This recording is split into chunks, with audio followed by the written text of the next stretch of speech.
Here I have EssentielB HeYou 60, and today I'm going to show you how to speed up this device. So to do this, firstly you have to open settings, then go to the Smart Manager section, and after you enter this section it will scan your device for different issues.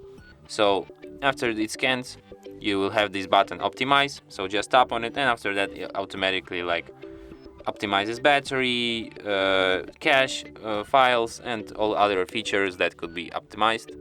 And after that your device will be faster for sure. And that's it. Thanks for watching. If you find this tutorial useful, don't forget to hit that like button and subscribe to our channel.